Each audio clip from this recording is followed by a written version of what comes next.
SLBC స్వరంగం కుప్పగూలి 8 సజీవ సమాధైండ్రు. ఏదో 2-3 శవాలు బయటికి తీసిండని అన్నారు.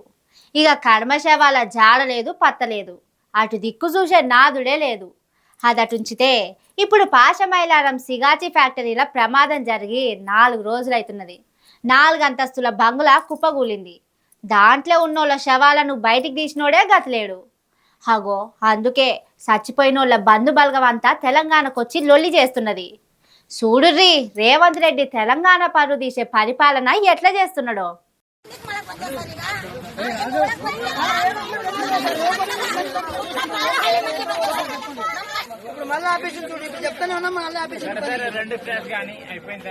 ఎత్తోంది ఎత్తైతే కథోంది కథ అయినట్టు ఇంట్లో మనిషి చచ్చిపోయినా వీళ్ళ దుఃఖంను పట్టించుకునే పాపన పోలేదు సర్కారు. ఇక్కడ పుట్టెడు దుఃఖంతోని శవం కోసం ఎదురు చూస్తుంటే కుటుంబ సభ్యులు వానల వరదల తిప్పల పడుతుంటే మన ముఖ్యమంత్రి సాబు ఫంక్షన్లకు పార్టీలకు పోతున్నాడట. ఎసొంటి ఘనకార్యాలు చేస్తున్నదో చూడుర్రి కాంగ్రెస్ సర్కారు. కూలిన గోడల కింద, కూలిన స్లాబు బిల్లల కింద శవాలు ఎంత కుళ్ళుతున్నాయో ఏమో.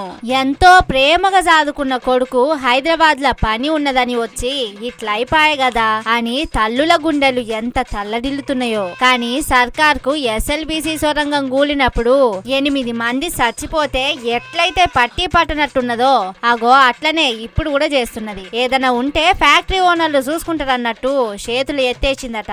అందుకే కోపం ఎల్లగక్కుతున్నారు బాధితుల కుటుంబాలు. సీఎం వచ్చిండు, మంత్రులు వచ్చిండ్రు, అది జాలదన్నట్టు కాంగ్రెస్ పార్టీ ఇన్ఛార్జ్ మీనాక్షి నటరాజన్ కూడా వచ్చి రివ్యూలు చేసింది. ఇదంతా కొండంత రాగం తీసి అదేదో పాట పాడినట్టే ఉన్నది తప్ప ఇంకోటి కాదని రగిలిపోతున్నారు. ఎవ్వరు వచ్చినా తీస్తున్నాం చేస్తున్నాం అని చెప్తున్నారు గాని చచ్చిన మా ఓళ్ళ శవాలు బయటికి తీయనీకే శాతనైతలేదు ఎవ్వలకని బాధపడుతున్నారు. 4 రోజుల నుంచి చెప్తున్నారు బుల్డోజర్లు వస్తున్నాయి, దగ్గరకు వచ్చినాయి, ఇక బయటికి తీసుడే జరైతే మీ ఓళ్ళ శవాలను మీకు అప్పచెప్తామని 4 రోజుల నుంచి చెప్తున్నారు గాని ఏం ఫాయిదా లేదని ఏడుస్తున్నారట. జరైతే మీ ఓళ్ళ శవాలను మీకు అప్పచెప్తామని 4 రోజుల నుంచి చెప్తున్నారు గాని ఏం ఫాయిదా లేదని ఏడుస్తున్నారట. అగో ఇక్కడ చూడుర్రి పోలీసుల కాళ్ళు ఎట్లా మొక్కుతున్నారో.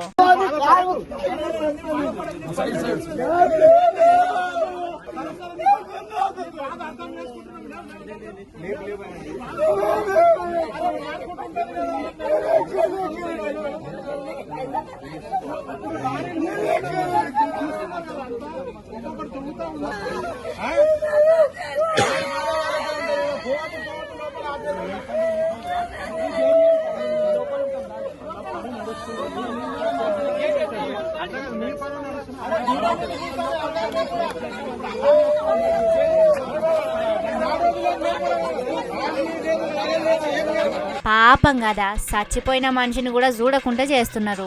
ఒక్క రోజు గడుస్తే ఆ శవాల దగ్గర కూడా పోకుండా అవుతుంది. 1-2 రోజుల్లో శవాలను బయటికి తీసే టెక్నాలజీ లేదా ఈ రాష్ట్రంలో? ఎందుకు ఇట్లా మమ్మల్ని గోస పెడుతున్నారు అన్నట్టు పోలీసుల కాళ్ళు పట్టుకొని ఏడుస్తున్నారు. గుండెలు బాదుకుంటా రోధిస్తున్నారు. పానాలు పోయినోళ్ళేమో గాని ఆ శవాల కోసం చూసి వీళ్ళే చచ్చిపోయేటట్టు చేస్తది కావచ్చు సర్కారు. కడసారి కండ్లారా చూడకుండా చేస్తున్నారు కదరా అని దుమ్మెత్తి పోస్తున్నారట కొంతమంది. చిచి ఏం సర్కారో ఏం పరిపాలనో అని అక్కనే కూర్చొని ఏడుస్తున్నారట. కొందరు మళ్ళా పడితే తప్ప మనోళ్ళ శవాలు అప్పచెప్పేటట్టు లేరని కోపానికి వస్తున్నారట. ఏందో ఏమో పోండ్రి రేవంత్ రెడ్డి పాలన.